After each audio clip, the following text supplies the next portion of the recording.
Hello, everyone. Hello, and welcome to good morning to everyone. Welcome to our virtual community hangout, our webinar this morning titled Roots of Resistance Suriname's Indigenous and Tribal Fight for Climate Justice and Land Rights. My name is Desan Billy, and I am the Caribbean Regional Director at Climate Tracker, and I'll be your host for this very crucial dialogue this morning. And we're gathered here to really explore the intersections of land ownership, environmental preservation, and the fight for justice in the face of climate change. And our focus today will really be pressing in on the issues faced by Indigenous and tribal groups in Suriname. But before we dive in, I'd like to remind everyone to please keep your microphones muted during the presentation to avoid any disruptions. But please feel free to use the chat function to introduce yourself, share your name, tell us where you're joining us from. And also you can use the chat to post your questions and your comments throughout the session as well. We will be following up the presentation this morning with a question and answer session. All right, so it is my great honor to introduce our esteemed guest speaker this morning. Her name is Samunda Jabini, and Samunda is an experienced community engagement professional with a strong background in social science research, advocacy, and environmental and cultural conservation. Her background in sociology and multilingual communication serves as a foundation for her leadership in programs that uplift the Samaka community in Suriname, especially its youth and its women. Samunda has a track record of successfully supporting sustainable practices and bridging diverse groups. It is her commitment to this ongoing growth and networking that has caused her to lead to capacity building in these communities. She has a strong desire to launch a consulting firm that promotes environmental sustainability, engages young people in climate action, and protects the cultural heritage of her people. Today, she will share her insights and experiences on the fight for climate justice and land rights in Suriname. So please join me in welcoming Samunda Jabini, and I do believe Samunda is going to take us through a very interesting knowledge sharing session this morning. So over to you, Samunda. Thank you so much, Disan. Thank you for the opportunity to be able to be part of this community hangout. Good morning, everyone. I hope everyone is doing well. Um, I would like to start with the presentation. I don't have a PowerPoint presentation today. I didn't have the chance to prepare one since I've had a medical emergency a few weeks ago. I had surgery, so I didn't have the chance to prepare a PowerPoint presentation, but I would love to have a nice conversation.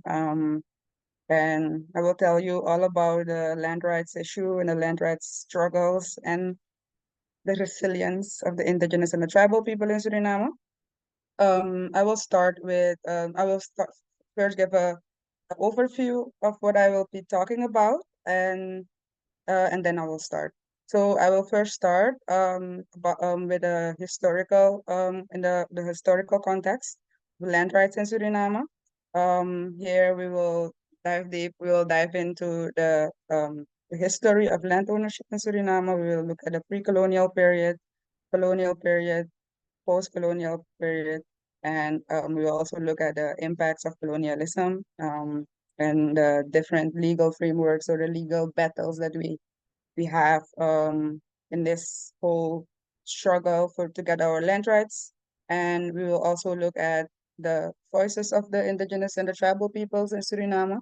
And then we will look at how climate change, we will look at the climate change and the environmental challenges that we face during this struggle. Um, yeah, that's what I would like to end with, the climate change and environmental challenges. So first, I will start with to give a historical to put this in the frame this in in the historical context. So Suriname, the indigenous people, like we know in America, we know in our region, we have indigenous peoples who were here first before colonialism. That's the same case in Suriname. We have indigenous peoples. They were here first. And then colonialism came and brought with them slavery, and that's how the first enslaved Africans were brought to Suriname. In Suriname, we have a very diverse culture because of colonialism. So we have the indigenous peoples, we have the Afro descendants, but the Afro descendants are also we are also in different groups, ethnic groups. So you have the tribal people living also in the forest together with the indigenous peoples, and we have other Afro descendant groups also in Suriname. In Suriname, we have 6 tribal groups. We have 5 indigenous groups in Suriname. Um, so in the pre-colonial period, then we had the indigenous. They were the ones who were here first. They were living here, the different tribes. And then the colonial period came with the slavery. And then the enslaved Africans. I'm part of a tribal group called the Samaka in Suriname. The Samaka were the first tribal groups that were that was formed in Suriname. We are the oldest tribal Afro-descendant tribal group, and also the biggest.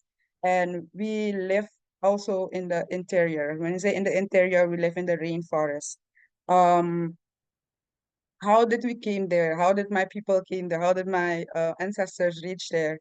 They fled the plantations during slavery. So that's one of the biggest things we are grateful for our ancestors is the way they resist against slavery. They fled into the forest, and actually um, they were embraced and and and and guided by the indigenous peoples that were already living here. They created, when I say they, then I'm talking about the Samaka people, the enslaved Africans that fled the plantations. They created their own um culture, their own group, their own language. We have our own governance system, traditional governance system in the forest. We learned a lot from the indigenous peoples that are already living here in Suriname, but we also kept a lot of the African knowledge um, that that our ancestors brought with them from Africa. Um, that's during the colonial period. But what's happening is that even though these groups were fleeing the plantations and creating their own societies in the forest, they were still going back to the plantations to free other slaves. Um, so that's also why we have so many different groups, because we have a group, Samaka group, we have the Okanisi, we have the Matawai, we have the Quinti. Um, so we have all these different tribal groups living in the interior of Suriname, um, going back, freeing other slaves. At some point, the colonial powers were losing money, a lot of money, because they're losing slaves. They're having to deal with a lot of destruction from what the the freedom fighters were doing with their plantation, destroying a lot of stuff. So they came up with this idea to sign peace treaties with these groups. So they signed peace treaties with the indigenous peoples. They signed peace treaties with the different tribal groups to stop them from destroying and fleeing more slaves, destroying the plantations and fleeing more slaves. These peace treaties actually didn't really mean anything legally. That's what we know now. Our ancestors didn't know it back then, but they signed a lot of a few peace treaties. And it was more about them not going back to the plantations and destroying plantations or freeing more slaves. And also, if other slaves were fleeing plantations and they saw them in the forest, they had to bring them back. These were kind of things that were written in these peace treaties. Um, so we signed these peace treaties. No, not the indigenous peoples nor the tribal people were keeping their promise, because they were still going back to the plantations. They were still freeing more slaves. And at some point, as we know that slavery became very expensive, or the colonial powers became aware of how expensive slavery was for them. So they abolished slavery at some point in different times in different countries. In Suriname, that happened around 1975. In 1975, not 1975, 1863. I'm sorry, that was the abolition of slavery, and we got our independence in 1975. So in 1975, when Suriname became independent from the Netherlands, because we were a colony of the Dutch, Suriname didn't really adopt very new,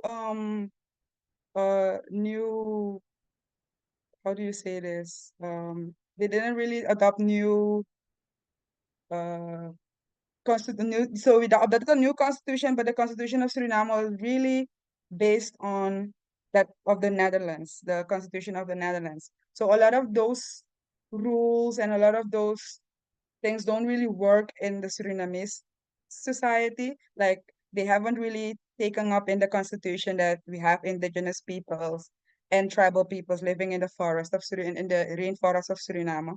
So a lot of new laws that were adopted in Suriname were not really accommodating um, indigenous and tribal peoples. We are not even mentioned in the Constitution of Suriname. So also in the 70s, the indigenous people started to be more vocal about land rights. So in the 70s, they had a protest that they march from a very long distance, because that's usually traditionally what we know about indigenous peoples, that's how they protested to get their land rights, recognized. That happened that started in the 70s with the indigenous peoples, and with the tribal people that started in the 90s. But before we go there to the land rights, I also want to talk about the historical context of land ownership in Suriname. Most land in Suriname is owned by the government. Um, so you still can have people getting land and then selling land. So we still have, especially in the coastal area of Suriname, is where we have people buying land, and they are the ones that own these land. But for the majority of land in Suriname is owned by the government. So even the lands where the piece of land where the indigenous and the tribal peoples are living on, are legally owned by the government of Suriname. So if you're talking about land ownership, it's not very accommodating to Suriname, because our cultures here are different. And this is a very European way of managing land. Um, so that's the case with land in Suriname. So if you look at um the struggles that the indigenous and the tribal people have been encountering in their communities with land rights. Then I will talk about the experiences of the Samaka people, because I come from the Samaka tribe. But these experiences they don't really differ from the experiences that the indigenous people are having.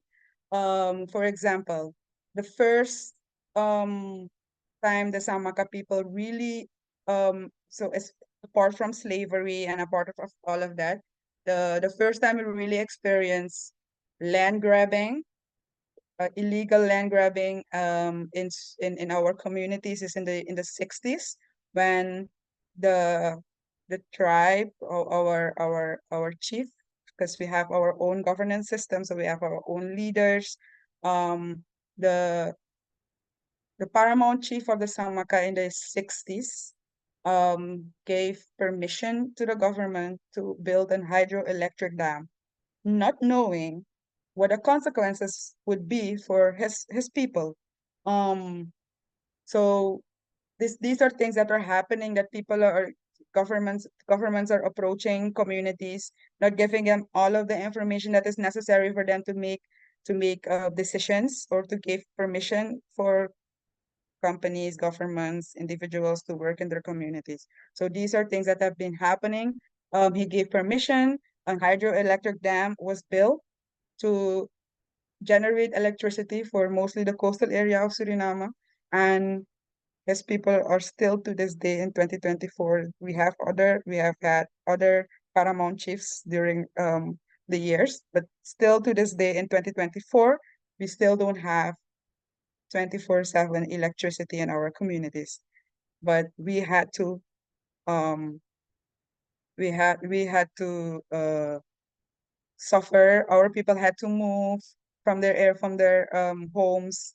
They lost their home, they lost their ancestral land, and to create this dam, and this dam created the lake. So this whole area is flooded. So that's why when you look at a map of Suriname, I'm so sorry I don't have a nice presentation to give you all the visuals. But if you look at the map of Suriname, you will see that there's a lake um in the middle, like in the middle in the east of Suriname. There's that lake is what was created to build this after this hydroelectric dam was created. And we still don't have electricity. Um, the people that the communities that had to move, we refer to them as the transmigration villages, transmigration communities. They were moved to another district in Suriname, and even there, their rights or their rights to live there freely are still being um disrespected. Most of these communities are in a so the district of Burgoponda is a mining district in Suriname, and most of these communities are in mining areas. One of the communities that also had to move, that was displaced, is called New Coffee Camp, and the government in Suriname gave out a concession, a mining concession to Roosevelt Gold Mine. That was a Canadian mining company, and the whole village is in the concession of this company. Um, and then we have all of these issues. The consequences are that the young guys in the communities are not allowed to go in the mines. They're deprived from really using their natural resources. We are dealing with dealing with pollution of water, and we are very dependent on the what kind of um resources we get from the forest, like clean drinking water, um medicine, food, or all of our food comes from the forest because we do agriculture, do fishing, hunting. Um, so these are the consequences that people have to deal with, especially the communities that had to leave their communities that were displaced when the hydroelectric dam was built. So this is one of the first cases we know. Um, and then we go back to we go then to the 90s, and I'm still talking about the Samaka experience where Chinese contractors, people were just getting permission and they were getting concessions without consulting with the communities first. So one day you will just be in your agricultural plots, working, planting, harvesting whatever you planted. And some people will just arrive there and tell you, you have to move here, here's mine now. And they will have some kind of document from the government that proves that they are the legal, um, I wouldn't say owners, but they have some rights. So this is also, these are the cases that triggered the some youth. Back then they were still youth, now they're older men. But back then they were youth, they were under 30, between the 25 and 35 years old. They came together and they started organizing our traditional leaders to start um, advocating for our land rights, because they did their research, because they understood that that's not something that can happen. The government of Suriname cannot take just make decisions without consulting us first. We are living here. This is our ancestral land. So they did their research, make out all the steps that they had to take to confront the government, to ask, to get some commentary from the government, what is going on. Nothing was happening. So they went to the Inter-American Court on Human Rights, and this is something that happened over a course of several years, but it started in the 90s. And in 2007, we finally could have a court hearing and a verdict in 2007 where the Inter-American Court on Human Rights, um, yes, the judgment was in favor of the Samaka community. So we won that case, and that case is known as the Samaka case, the Samaka verdict. Um, and it's also something that is necessary to say, and something that's noteworthy to say, that in Suriname, is in our whole region, Caribbean, the Latin America region, that Suriname is the only country that didn't recognize, doesn't have a law in place that recognizes indigenous and tribal peoples' rights. And it's very important to also keep on mentioning the tribal peoples in Suriname, because there's a difference between tribal people and just Afro descendants. We are Afro descendant tribal peoples, but you also have just Afro descendants, and it's important because as tribal people we have a very different way of living. We have our own governance system in place, our own traditional governance system in place.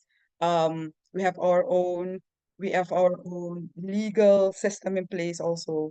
That's traditional, is very different than what we have in our former legal framework in Suriname. So it's very important to note these things. That's why you will constantly hear me talk about tribal people, because it's very different than just Afro descendants. Um, and so as the Samaka has done this, the indigenous peoples have also had a case against the government of Suriname. They also won that case. That's also about land rights. And we had another case on human rights that has something to do with um a war that we had in Suriname in the 80s. But all these three cases were against the government of Suriname, and all verdicts were in favor of the people of the tribal communities and the indigenous communities. But for some reason, the Surinamese government still doesn't um, implement these verdicts. We still don't have a law in place in Suriname that is talking about the indigenous and tribal people's land rights. Um, what we notice also is that the tribal communities, the indigenous people, we are definitely working together, but we are also not giving up, because we are constantly, like a few weeks ago, we organized, like when I say we, the Samaka people, we have this organization called the Association of Samaka Communities. We organized two protests against the deforestation and against illegal infrastructure that is um, being built in our communities without our permission. But mostly, we're not just looking at these actions, we're also looking at the consequences that these actions have for our communities, but also for our future. We're talking about climate change. Climate change is a very hot topic now, not only in Suriname, not only in the Caribbean, but in the whole world. It's not just something for us, but we are the ones who are very much, we suffer the most of the consequences for with climate change, right? Like a few months ago, we had this drought for over 9 months, and now we have so much rain, in short periods of time. Every day we have heavy rainfall, and even though in the capital of Suriname, the capital is flooding. And can you imagine what is happening in the interior when we are dealing with heavy rains? because we have to deal with a lot of deforestation. We have to deal with mining, uncontrollable mining activities in our communities. When I say communities, I really mean inside the communities. If you ever get the chance to visit Suriname, you will see how sad it is and how bad the situations are in certain communities. Um, People are just doing mining activities, polluting creek waters, river water, and this is the water that the people are using in their communities. There's no other way. Um, Sometimes you can collect rainwater, but how long will you have rainwater when you are dry in the dry season? Um, so these are the issues that we are facing. Last year in Suriname, we had a very unfortunate um an unfortunate accident that happened. It's not the accident that happened because this is something that has been happening a lot. People have been complaining a lot. The communities have been complaining, and last year in an indigenous community, it's very sad that some protesters, some guys that were protesting illegal mining and logging in their communities were shot and killed by police. Some of the other guys were caught, and they are still locked up under the pretense of that they were terrorists. Um, and these guys were just guys that were just trying to advocate for fair access to natural resources in their communities. And these are things that the government is giving other people access to, and the people that are really living there um, cannot access these resources anymore freely like they used to. Something that is also noteworthy to mention is that traditionally the culture of the indigenous and the tribal people is one of sustainability. Our ancestors have always used the forest in a sustainable way. We always take only that what you need, not more than what you need, not more than what you can take. And what we've seen happening is that um, the government will give out um, concessions to individuals or companies, and they will just take everything without having respect for nature, without because we don't cut down every tree. We don't cut down all of the trees. We know exactly where we work, where what part of the forest is being used for agricultural practices, what part of the forest is where you can cut down trees, what part of the forest is being used for spiritual activities of the communities. So the forest is a very sacred place, a very sacred part of us. And other people who don't live like we do or don't understand our culture or the link that we have with nature will not understand that, and they will not respect that. And that's what we see happening with the people who are coming to work in our territories. They just cut down everything and destroy everything with just thinking about making money and not thinking about the future and not thinking about what kind of consequences these behaviors will have for us in the future. And we love to talk about future consequences, but these consequences we're already living it. The only sad thing is that the struggles that the people some of the people, especially the young people I see um that are showing this behavior, is that they don't link their struggles to climate change. Like sometimes we would like to engage or try to mobilize more young people to be more active in um climate change action, and to mobilize more people to advocate more for climate change and land rights, but they don't really understand that some of the struggles that they're facing in our community with the droughts and animals not having enough food in the forest, so they come on the agricultural plots to eat everything you plant. They don't link those things to climate change. They see it just like, yeah, the animals are just eating everything, or it's not raining, or it's raining too much. They are not linking it with climate change, so they will go and look for other things to do And for a lot of young guys in our communities are now going in the mining field. And we know that mining has other grave consequences for the environment. So because they feel like they don't have another choice, we see that a lot of young people from our communities are going now into the mining industry. Um, so these are the challenges that we face for land rights in Suriname and climate change to link that with climate change and the other environmental challenges. Um, all of this doesn't stop the indigenous nor the tribal people to continue advocating for our land rights, continue advocating for climate justice in Suriname, because we know that if we have our land rights, that will also empower us to do more, um, do more and adapt more, adapt better to the consequences of climate change. Thank you. That was my presentation.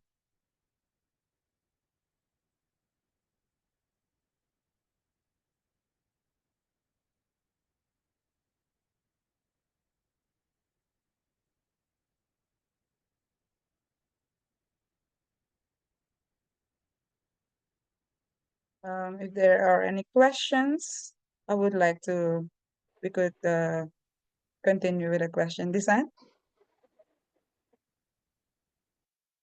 Yes, great. Thank you so much for sharing that with us. One second. Yeah, so we see there's a healthy discussion going on in the chat. Thank you so much, Samunda, for that very enlightening, information. We will now, what we want to do now is open the floor for questions. If you have a question, please type it in the chat, or you can also use the raise hand feature, and I will call on you to unmute and ask a question directly as well. So it's really what you're more comfortable with. I do, in the meantime, Samunda, I do see a question here from, I believe it's Dylan maybe? Dill M. And Dill is from the Bahamas, and his question is, he's curious to know how the indigenous community in Suriname won the land rights case that you mentioned earlier. He's curious to know how they won it. Is that the question? He's curious to know how the case was won. The case was brought to the Inter-American Court on Human Rights. Um, and you there's basically nowhere in the world where the indigenous people will sue a government for their land rights to be recognized. That's just what we're asking, to recognize the land rights. Where there's nowhere in the world they will sue the government for this and not win the case. They're indigenous peoples. There's no way you can deny them the rights they have to the land they were on before you came here. Um, that's yeah. I don't know how to explain this. We have done this because even the tribal peoples who were brought here won their case. So it's obvious obvious that the indigenous people would win theirs. But the thing I want to mention also, the reason why they won is because the cases were not handled by Surinamese um lawyers back then. It was handled in the Inter-American Court on Human Rights. So, and also the Suriname government signed the treaty on the UN has this treaty on indigenous rights. Suriname signed that. We signed that. We ratificate that, and still doesn't really they still doesn't don't recognize the land rights. So even though they signed that, and all of these verdicts against the government, still nothing is happening. It's just they keep on showing how they don't respect indigenous and tribal people's rights. Thank you for sharing that. Dill, I think you should be able to unmute yourself now if you wanted to follow up on that response. Hello. Yeah, thank you. I didn't actually mean that as a question. I was more just acknowledging it. But if I do have a question, I guess is where does Suriname stand now? As in, I gather that cases were won, but the implementation isn't there yet. Is that uh is that accurate? Yes, that's accurate. So you want to know where Suriname stands now? Um, so the thing is, when I say they, then I mean the government. So now our current government and the politicians, they're really playing a political game with this, and this has been happening since the start of this whole battle with the indigenous and tribal people vs the government. Um, Yes, I don't know. They are just playing a political game with it. So next year we have elections. So you can bet that this year they will start going and visiting all of these communities and talking about how difficult it is to fix this land rights stuff. And this is something we're constantly hearing because we are constantly in dialogue with the government. Also, we're constantly in dialogue with parliament members, parliament chairman. We're trying to talk to them, trying to understand what will happen. Sometimes we also have dialogues with the agent of state. That's the lawyer of the government that's supporting the government when we have our hearings at the Inter-American Court on Human Rights. But he tells us he can't do anything. Um, the the people who have to adopt this law or they're just it's just a political game to them, because there's a lot of and we know what the reason is. We have a lot of natural resources in our territories. We have a lot of gold. We have a lot of wood, a lot of trees that they can cut down. We have a lot of clean drinking water. And I think they're just afraid. When I say they, the capital, the people with all the capital that are investing in all of these businesses, they are afraid that when this law gets adopted by the government, that we will have too much power and will not allow them to be able to earn money or exploit nature as they used to. So yeah, this is what I can say about it. Okay, thank you. I see a question coming from Emma. And Emma's question is, do Indigenous people and tribal peoples have any presence at all in Suriname's government structure so that they have a formal voice that officials will have to listen to? Um, we have our vice president is from the tribal community. We have some indigenous members in the parliament. We still have other tribal people representatives in the parliament also. The parliament chairman is also from a tribal community. So we have a lot of representation, but they who are they whose language are they speaking when they're there? Um, so our experience show that politicians only know us and only listen, not even listen. They will just be aware of what we're saying, what we're asking for when it's time to vote. So this year is when they will start going to all of these communities and sweet talking them, because that's what is happening every year. And we've been protesting since I for personally since 2022 I have been constantly almost every year we submitted the petition. This year we had our protests or large protests. There's also a few other legal cases going on with other stuff. Still the same in the same case of land rights and government giving out permission without consulting with the communities. But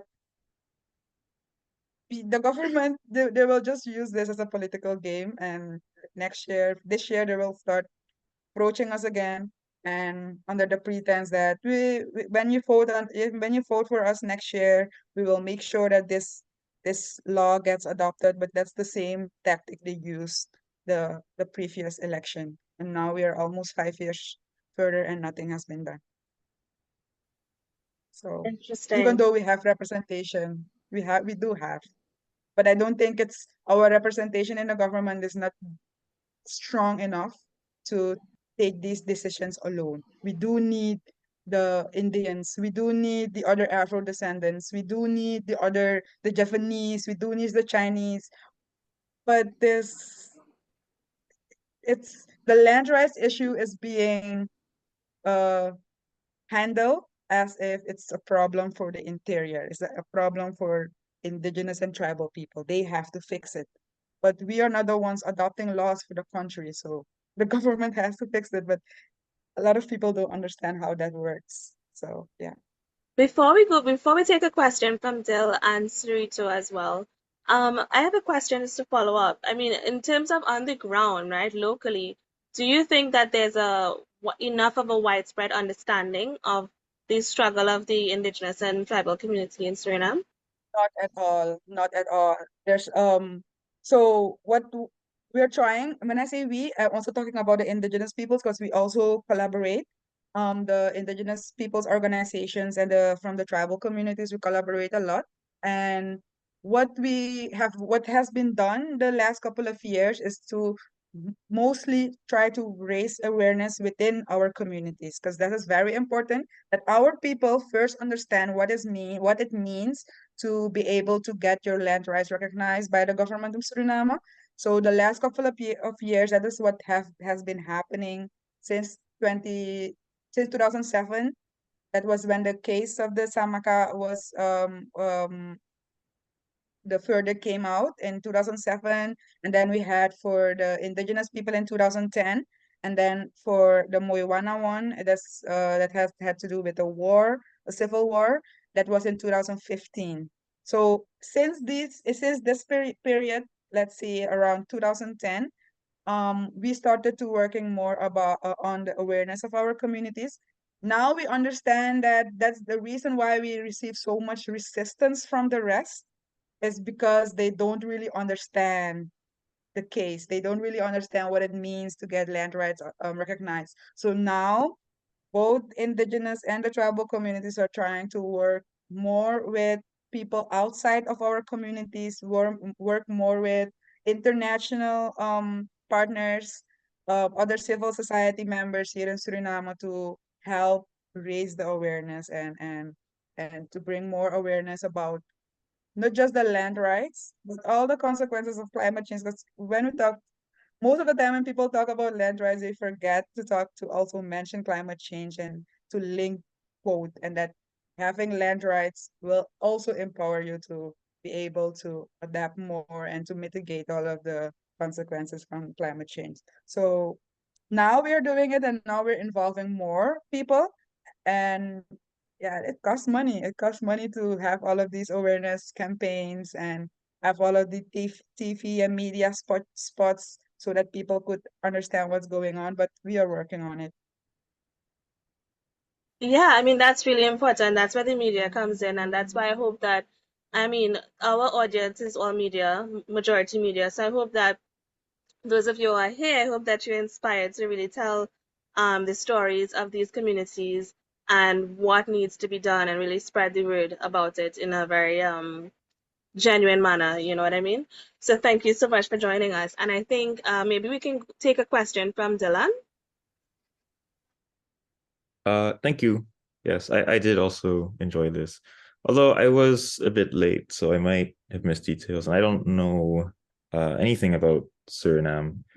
But it's sounding like issues are the same as in the Bahamas. I notice even when we get a devastating hurricane like Hurricane Dorian in 2019, the response is minimal, but the overwhelming majority won't really acknowledge the climate crisis except in a superficial kind of way. So my question is, do you feel that the best way to combat this is to build awareness in the people, or as Emma Lewis said in chat, get some representation in government for the most affected communities?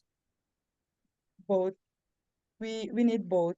Um, because even though I don't know how the political system in Bahamas is, but in Suriname, Bad. politicians, especially parliament members, they're very loyal to their party. They're not loyal to the people. So you can get Mm-hmm. a lot of representations in these government institutions, but if the people themselves are not aware of what's going on, or not aware of their rights, and are not empowered enough to be able to advocate for themselves, but sometimes we something that I don't really support is to make people think that that they had to depend on the government. If people depend on the government, and that's what's happening right now with this land rights issue, because a lot of us were depending that the government, they are the one who should um adopt this law. They are the ones who should do this. And if everyone is thinking like that and just waiting around, nothing will get done. So it's very important to also work on grassroots level and government level.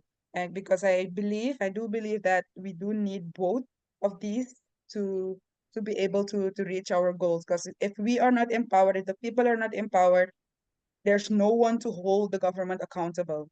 And that's what we need to be able to reach this goal. Yeah. Okay, thank you.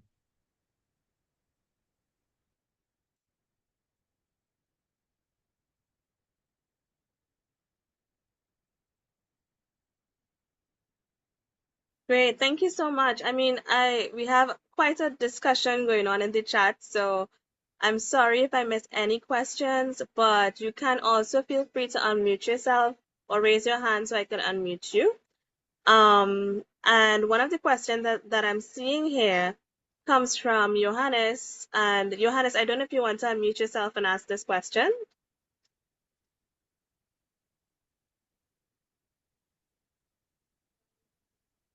If not, Johannes is asking about the legal system that you mentioned that exists in the communities.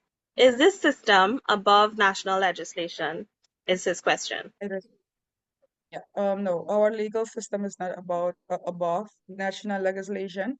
So that's why we are working so hard to get the government, to get the parliament to be able to adopt this law. Because we have our own way of life, we have our own legal system, we have our own everything, we have our own system that is functioning already for centuries in our communities. We don't have issues with it.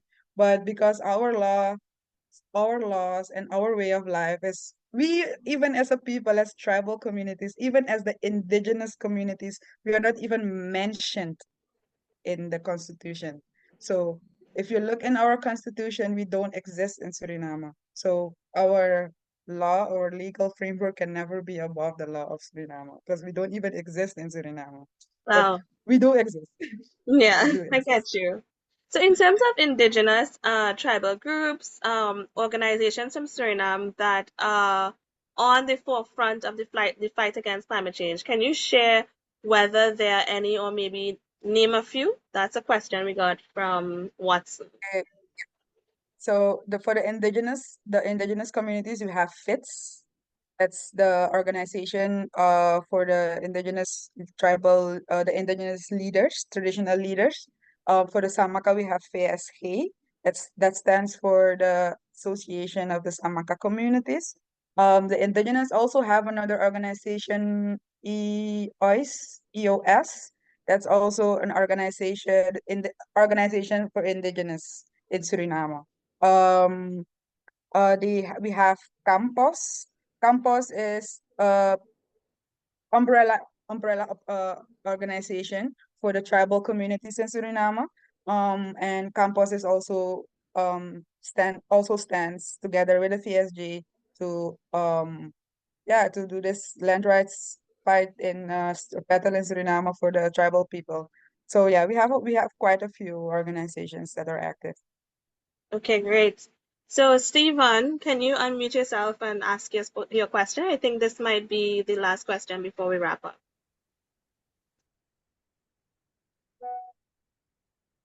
Yes, good morning. From Suriname.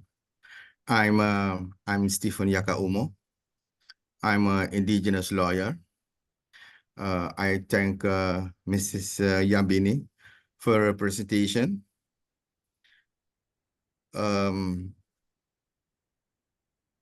Yes, with regards to land rights, I must point out that countries are not obliged to implement judgment of the Internet American Code of Human Rights, although the judgments are binding.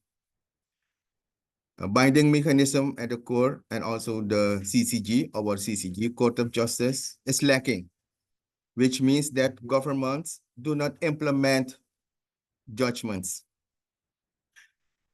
There are now a draft law on collective rights on indigenous and tribal people that must be dealt with in the second round in the National Assembly, the Parliament of Suriname. But due to political games within the coalition government, yeah, the treatment is not being done.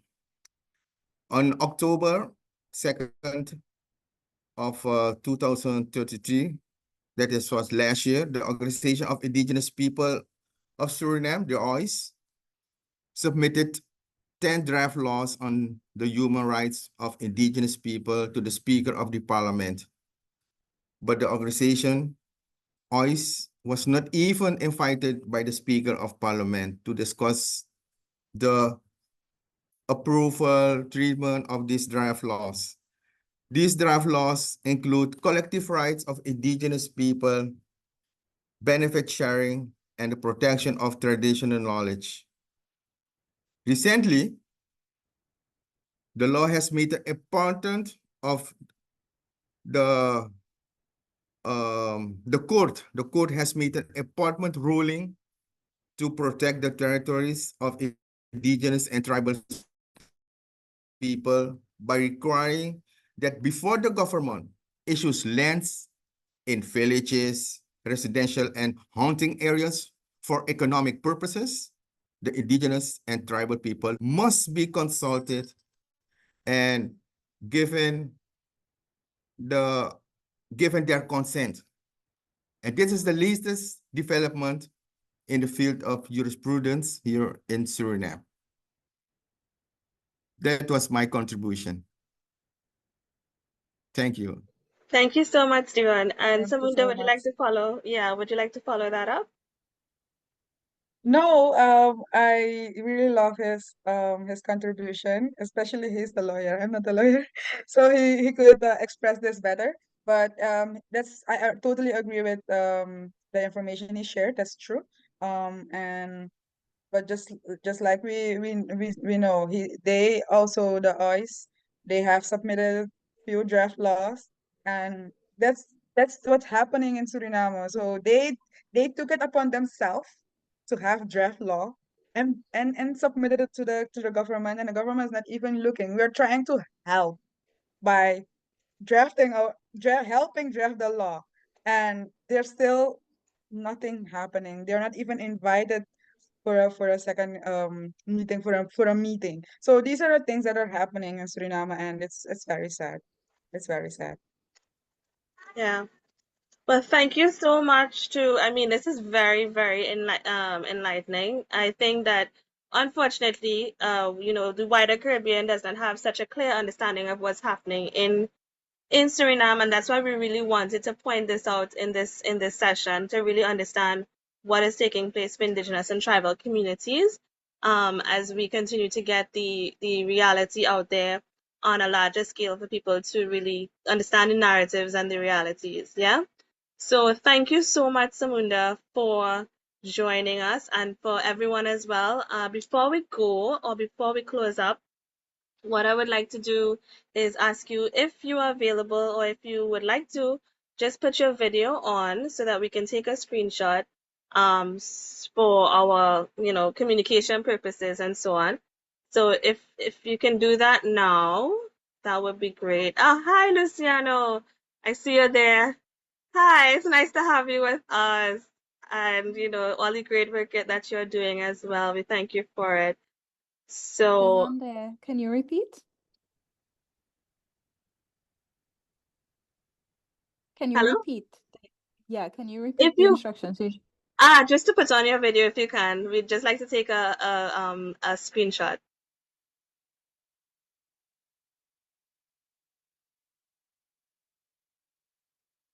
Okay, so just give me a nice smile in 2, 3.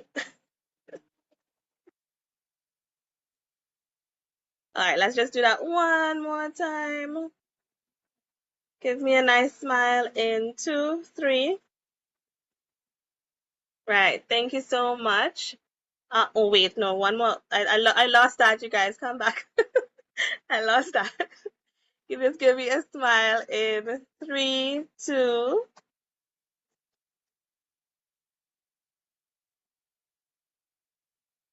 Nice, got it. Okay. Thank you so much to everyone who has joined. I will be sharing this recording with all of our registrants via email, so you can look out for that, and you can follow up with Samunda as well. I'll be sharing. Samunda, if you like, you can share your email in the chat right now, or we can also share your email with those who have registered as well. So as we come to the end of the webinar, I want to really extend heartfelt thanks to you, Samunda. I think I pronounced your name incorrectly, and I'm so sorry for that. But thank you so much It's okay, I'm used to that. But it's for okay, your you can share my social media and my email with the registrants. Yes. awesome. So you can follow us on Instagram. There you'll find Samunda's Instagram there tagged in the post for this as well. And also, thank you for your invaluable insights and all that you continue to do for participating and engaging with, the Surinamese community on a wider scale. And I mean, this conversation is just the beginning. The fight for climate justice and land rights in Suriname, it goes beyond and it continues. And it is through these collective efforts and networking like this that we can really have hope to make any significant impact. So I invite you to stay connected with us. Follow Climate Tracker on social media, subscribe to our podcast. We have season 3 of the podcast coming very, very soon. And you can visit our website at climatetrackercaribbean.org as well for all the latest climate justice stories that our fellows from across the region have been publishing. And thank you once again for joining us. So stay tuned for more events and updates. And I'm going to share now in the chat the link to our Instagram so you can follow us there, and you can follow Samunda there as well. So thank you so much, and enjoy the rest of your day, everyone. Thank you. Thank you for having me, and thank you for everyone who listened and asked questions. It was a very nice session. Thank you, guys.